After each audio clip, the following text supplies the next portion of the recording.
50 million साल पहले भारत वैसा नहीं था जैसा हम आज जानते हैं। यहाँ ना कोई शहर था, न खेती, न सभ्यता, लेकिन इसी जमीन पर कभी किसी ने पहला कदम रखा था। वे ना हड़प्पा के लोग थे, न वैदिक ऋषि, बल्कि उससे भी पहले हमारे पूर्वज होमो सेपियंस। सवाल ये है, वे भारत में कब आए, कहां से आए और क्या वे भारत के पहले इंसान थे?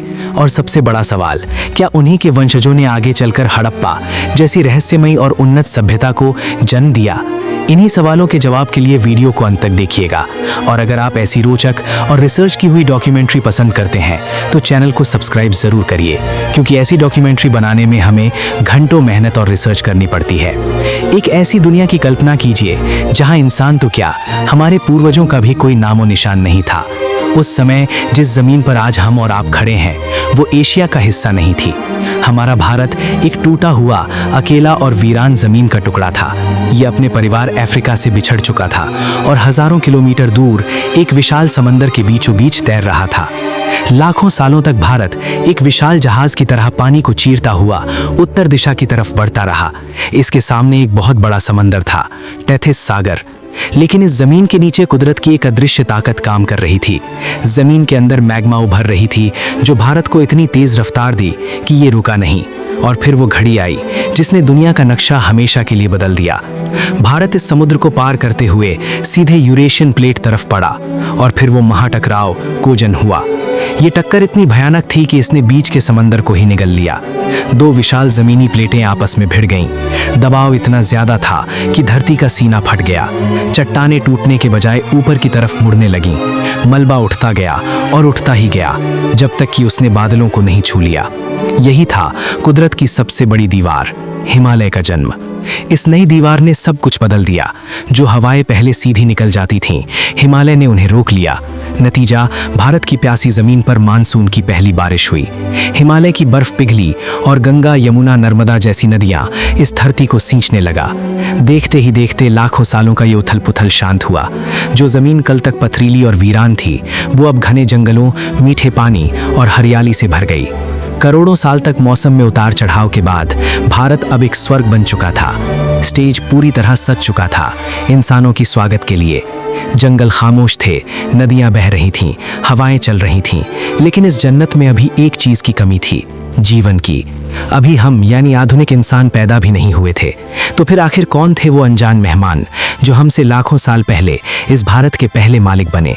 चलिए उस गहरे राज से पर्दा उठाते हैं। भारत अब बदल चुका था। जिस जमीन पर कल तक समंदर की लहरें टकराती थीं, वहां अब मीठे पानी की नदियां बह रही थीं। जिस जमीन पर सिर्फ पत्थर थे, वहां अब ऐसा घना जंगल उगाया था जिसे भेद पाना सूरज की किरणों के लिए भी नामुमकिन था। ये वो भारत नहीं है जिसे आज आप जानते हैं। ना यहाँ कोई शहर था, ना गांव, और ना ही आज जैसा कोई इंसान। ये एक अलग ही दुनिया थी।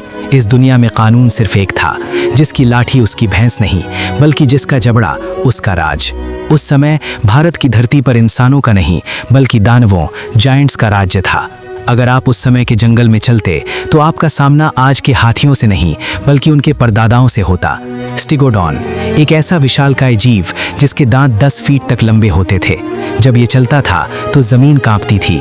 नदियों में आज के मगरमच्छ नहीं, बल्कि हेक्साप्रोटोडॉन तैरते थे।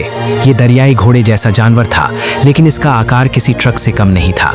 इसके जबड़े इतने मजबूत थे कि ये पत्थर को भी चबा सकता था। ये दुनिया ताकतवर जानवरों की थी, कमजोर के लिए यहाँ कोई जगह नहीं थी। हर झाड़ी के पीछे मौत छिपी थी। लेकिन इन्हीं विशाल जानवरों के भारी पैरों के बीच घास के अंदर एक नई हलचल शुरू हो चुकी थी। लाखों साल पहले अफ्रीका की जमीन पर एक नई मानव प्रजाति उभरी। इस प्रजाति का नाम था होमो इरेक्टस। यही वो इंसान था जिसने पहली बार पूरी तरह 2 पैरों पर चलना शुरू किया। ये ना तो वानर थे और ना ही हम यानी होमो सेपियंस। ये घुमंतु थे। भोजन की तलाश में चलते चलते ये अफ्रीका से बाहर निकले। रास्ते अनजान थे, ना कोई नक्शा था, ना कोई मंजिल, बस पेट की आग थी जो उन्हें धकेल रही थी। और आज से करीब 15 से 20 लाख साल पहले यात्रियों के एक समूह ने भारत की धरती पर अपना पहला कदम रखा। ये सिर्फ एक कल्पना कहानी नहीं, बल्कि इसका सबूत हमें अपने देश भारत में मिलता है। चेन्नई के पास एक जगह है अतिरंपक्कम। यहाँ जमीन के नीचे वैज्ञानिकों को पत्थरों का एक खजाना मिला। ये साधारण पत्थर नहीं थे, इन्हें तराशा गया था। इनके किनारे धारदार थे। वैज्ञानिकों ने जब इनकी उम्र पता की तो वे सन्न रह गए। ये औजार 15 लाख साल पुराने थे, यानी आधुनिक इंसान के पैदा होने से बहुत पहले। यहाँ कोई ऐसा था जो दिमाग का इस्तेमाल करना जानता था, और सबूत सिर्फ पत्थरों तक सीमित नहीं है। 1982 मध्य प्रदेश की नर्मदा घाटी के हथनौरा गांव में एक आर्कियोलॉजिस्ट अरुण सुनाकिया को एक खोपड़ी का हिस्सा मिला। ये भारत के इतिहास की सबसे बड़ी खोज थी। ये खोपड़ी किसी जानवर की नहीं थी, ये एक मानव पूर्वज की थी। इसे नाम दिया गया नर्मदा मानव। ये लोग कैसे दिखते थे? इनका माथा हमसे छोटा था, यानी दिमाग थोड़ा कम विकसित था, लेकिन इनका जबड़ा बहुत मजबूत था। इनकी आईब्रोज बाहर की तरफ निकली हुई थी। इनका शरीर किसी एथलीट जैसा गठीला था। इनके पास हमारी तरह भाषा नहीं थी।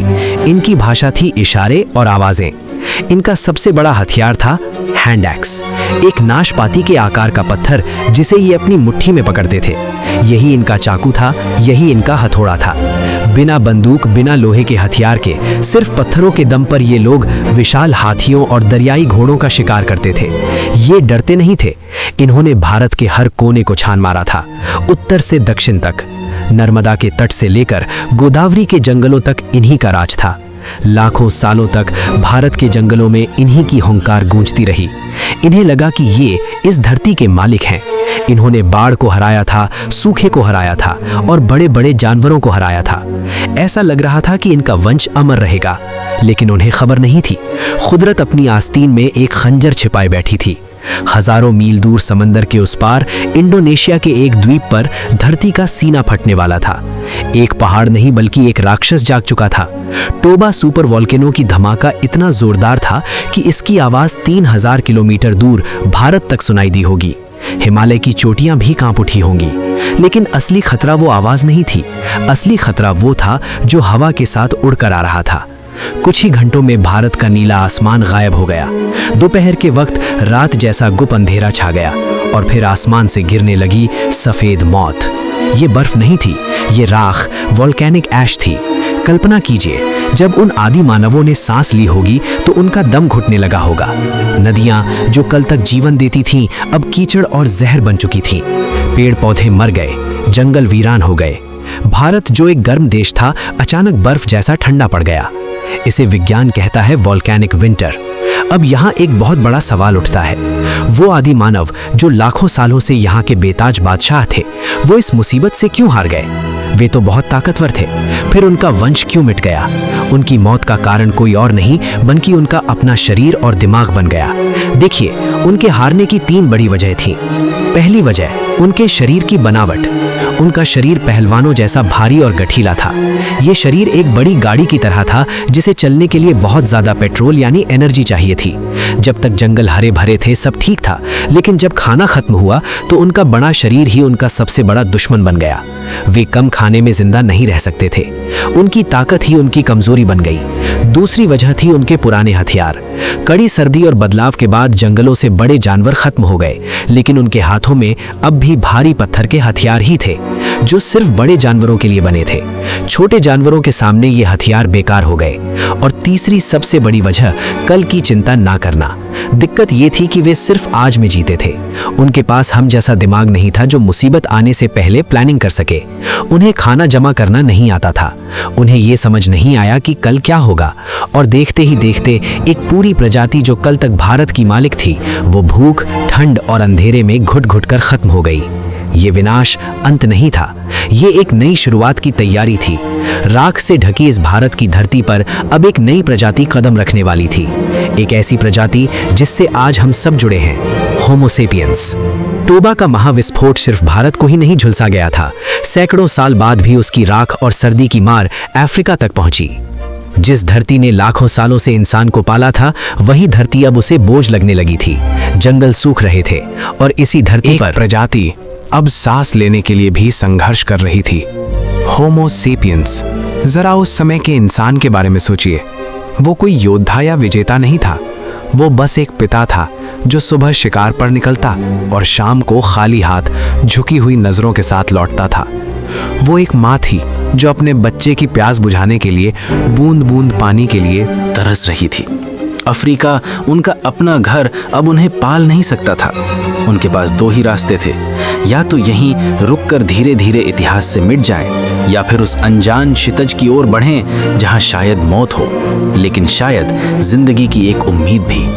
और फिर भूख ने उन्हें वो फैसला लेने पर मजबूर कर दिया जो शायद इंसानियत के इतिहास का सबसे बड़ा फैसला था।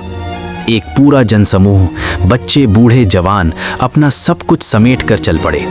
चलते चलते वे जमीन के आखिरी छोर पर आ गए।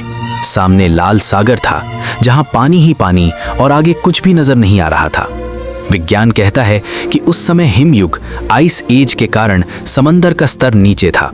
अफ्रीका और अरब के बीच की दूरी आज के मुकाबले बहुत कम थी, लेकिन उन लोगों के पास न कोई नक्शा था, न कोई बड़ी नाव। उनके लिए वो छोटी सी दूरी भी मौत के कुएं जैसी थी। इसे आज हम बाब अल मंदब कहते हैं। कल्पना कीजिए उस डर की जब उन्होंने सूखी लकड़ियों और बांस से बने डगमगाते राफ्टर्स पर पहली बार अपने बच्चों को बैठाया होगा। न जाने कितने पिता, न जाने कितनी माताएं उस सफर में लहरों में समा गईं। न जाने कितनों का हाथ अपनों से छूट गया।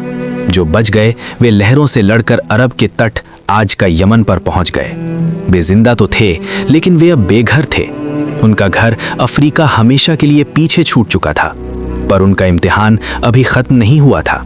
अरब की जमीन भी सूखी और पथरीली थी। रेगिस्तान उन्हें निगलने के लिए तैयार खड़ा था। इसलिए उन्होंने एक समझदारी दिखाई। वे जमीन के अंदर नहीं गए, वे समंदर के किनारे किनारे चलते रहे। इसे हम तटीय प्रवास, कोस्टल माइग्रेशन कहते हैं। समंदर जिसने उनके अपनों को छीना था, अब वही उनका सहारा बन गया। उसने उन्हें खाना दिया, मछलियां, केकड़े, सीपियां। वे चलते रहे, 1 साल नहीं, 100 साल नहीं, बल्कि हजारों सालों तक। ये सफर एक पीढ़ी की नहीं, कई पीढ़ियों तक पूर्व दिशा की ओर चलते रहे, बस एक ही उम्मीद में कि कहीं तो ऐसी जमीन होगी जो घर जैसी लगे। और फिर आज से लगभग 65,000 साल पहले जंगल का सबसे कीमती और ताकतवर खजाना जमीन पर नहीं बल्कि हवा में झूलता था। सैकड़ों फीट ऊपर ऊंची और जानलेवा सीधी खड़ी चट्टानों पर था शहद। भीमबेटका की दीवारों पर मिले चित्र हमें बताते हैं कि हमारे पूर्वज सिर्फ ताकतवर ही नहीं बल्कि बेहद चालाक भी थे। शहद पाना शेर का शिकार करने से भी ज्यादा खतरनाक था। जरा सोचिए, उस आदि मानव के पास आज की तरह कोई सेफ्टी गियर नहीं था। वे पेड़ों की मजबूत लताओं और रेशों से रस्सियां बनाते थे। एक तरफ नीचे हजारों फीट गहरी खाई होती थी और दूसरी तरफ हजारों गुस्साए मधुमक्खियां। लेकिन इंसान ने दिमाग लगाया। वे जानते थे कि मधुमक्खियों से लड़कर नहीं जीता जा सकता, इसलिए उन्होंने धुएं, स्मोक का इस्तेमाल किया। वे मशाल जलाकर धुएं से मधुमक्खियों को शांत करते और फिर बहुत सावधानी से छत्ते से शहद निकाल लेते। ये सिर्फ स्वाद के लिए नहीं था, शहद उस दौर का सुपर एनर्जी फूड था, कुदरत का दिया हुआ सबसे शुद्ध ग्लूकोज। पेट की आग बुझ चुकी थी, लेकिन दिमाग में एक नई हलचल शुरू हो गई थी। आज भी मध्य प्रदेश की भीमबेटका की चट्टानों पर हजारों साल पुराने लाल रंग के निशान मौजूद हैं। आखिर क्या बनाया है उन्होंने इन दीवारों पर? कहीं शिकार करते हुए इंसान, तो कहीं नाचते हुए समूह और कहीं अजीबोगरीब जानवर। क्या ये सिर्फ सजावट थी या फिर इंसान के जादू और आत्मा से जुड़ने की पहली कोशिश? एक रात गुफा के अंदर गहरी खामोशी थी। बाहर बारिश हो रही थी, लेकिन आग के पास बैठा इंसान कुछ सोच रहा था। वो अपने हाथ को देख रहा था, फिर अपने साथी के चेहरे को और फिर उस अंधेरी खुरदरी दीवार को। उसके मन में शिकार और पेट से परे कुछ सवाल तैरने लगे। मैं कौन हूँ? ये जंगल, ये जानवर, ये तारे मुझसे क्या कह रहे हैं? इन सवालों का जवाब उस वक्त की किसी भाषा में नहीं था। इसलिए उसने एक लाल रंग का पत्थर उठाया, उसे पीसा और गुफा की दीवार पर एक लकीर खींच दी। यही था इंसान का पहला अक्षर, यही थी कला की शुरुआत।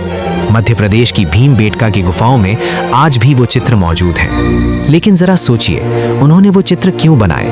वो कोई आर्ट गैलरी नहीं थी, वहां कोई दर्शक आने वाला नहीं था।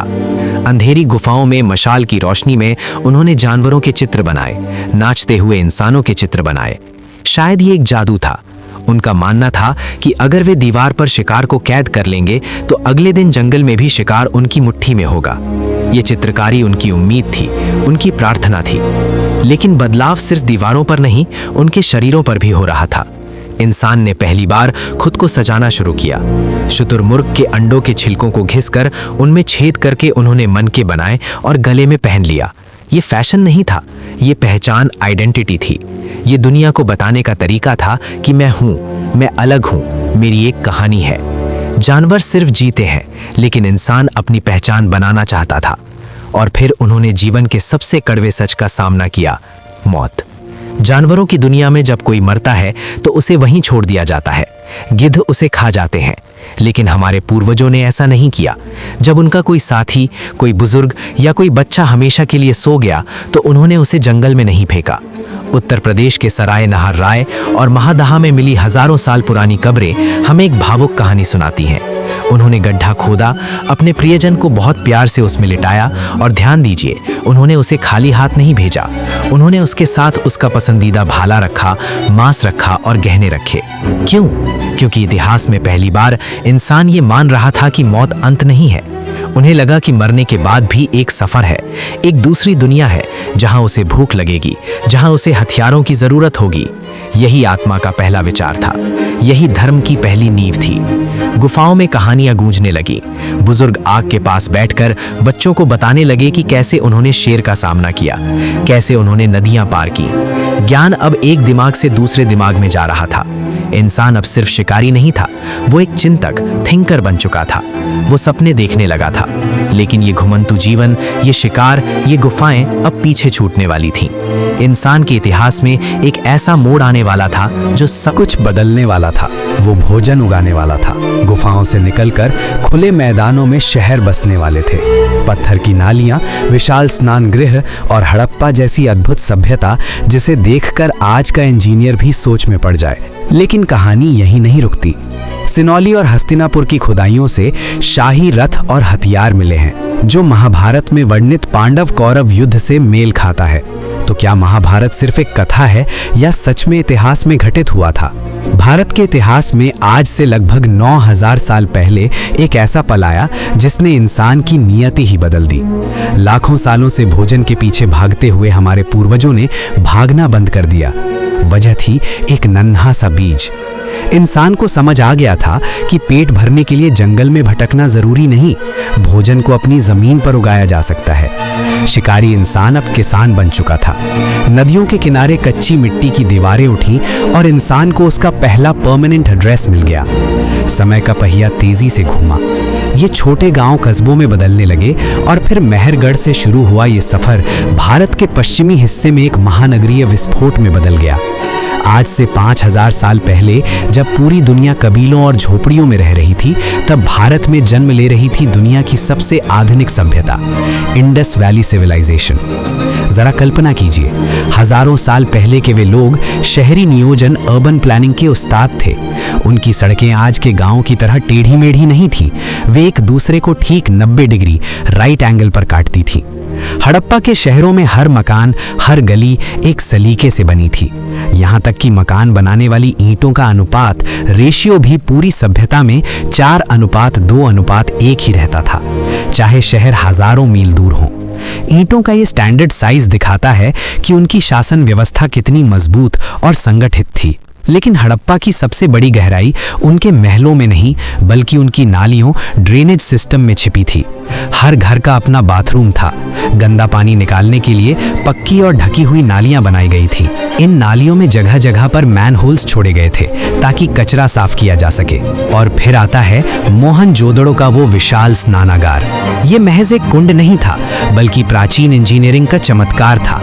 इसे वाटरप्रूफ बनाने के लिए उन लोगों ने ईंटों के ऊपर नेचुरल बिटुमिन यानी प्राकृतिक डामर की परत चढ़ाई थी। हजारों सालों बाद भी वो पानी को रोकने में सक्षम था। वहां पानी भरने के लिए अलग कुआं था और गंदा पानी निकालने के लिए एक विशाल आउटलेट। ये दिखाता है कि वे पानी के प्रबंधन, वाटर मैनेजमेंट के कितने बड़े जानकार थे। हड़प्पा के शहरों का आर्किटेक्चर दुनिया का पहला स्मार्ट सिटी मॉडल था। क्या आप जानते हैं, उनके घरों के दरवाजे कभी मुख्य सड़क की तरफ नहीं खुलते थे, वे पीछे की गलियों में खुलते थे। ये प्राइवेसी और धूल मिट्टी से बचने का एक अनोखा तरीका था। हर घर का अपना आंगन था, रोशनी और ताज़ी हवा के लिए। 5000 साल पहले आधुनिक वेंटिलेशन का ऐसा उदाहरण कहीं और नहीं मिलता। हड़प्पा के शहरों का आर्किटेक्चर दुनिया का पहला स्मार्ट सिटी मॉडल था। और अगर आप हड़प्पा सभ्यता के ऐसे ही उन्नत आर्किटेक्चर, शहरों की प्लानिंग और उनकी चौंकाने वाली तकनीक के बारे में और जानना चाहते हैं तो कमेंट में अवश्य बताइए। लेकिन जैसे जैसे हम सिंधु सभ्यता से गंगा के मैदानों की ओर मुड़ते हैं, इतिहास एक नया और रोमांचक मोड़ लेता है। जहां एक तरफ हड़प्पा में शांति और व्यापार था, वहीं दूसरी तरफ उत्तर भारत की जमीन को कुरेदने पर कुछ ऐसे राज मिलते हैं जो हमारी महाकाव्य में वर्णित महाभारत के युद्ध को प्रमाणित करता है। हम बात कर रहे हैं सिनौली की। साल 2005 और फिर 2018 में भारतीय पुरातत्व सर्वेक्षण ASI को यहां जो मिला, उसने हजारों साल पुराने इतिहास को हिला कर रख दिया। जमीन के सीने से निकले हैं 2 पहियों वाले शाही रथ, चैरियट्स। इतिहासकार पहले कहते थे कि भारत में रथ और घोड़े बाहर से आए, लेकिन सिनौली ने साबित कर दिया कि भारत में अपने खुद के रथ थे। ये तांबे से मढ़े हुए थे, जो इनकी मजबूती और शाही ठाठ को दिखाते हैं। यहां से मिली एंटेना स्वॉर्ड्स, तांबे की मूठ वाली 8 विशाल तलवारें, जो आज भी वैसी ही धारदार लगती हैं। तो दोस्तों, आज के लिए बस इतना ही। कमेंट करके बताइए कि अगली डॉक्यूमेंट्री किस टॉपिक पर होना चाहिए। और अगर आप भी ऐसा ही वीडियो बनाना चाहते हैं तो मेरे ये वीडियो आप किस राज्य से देख रहे हैं, ये भी कमेंट में बताएं।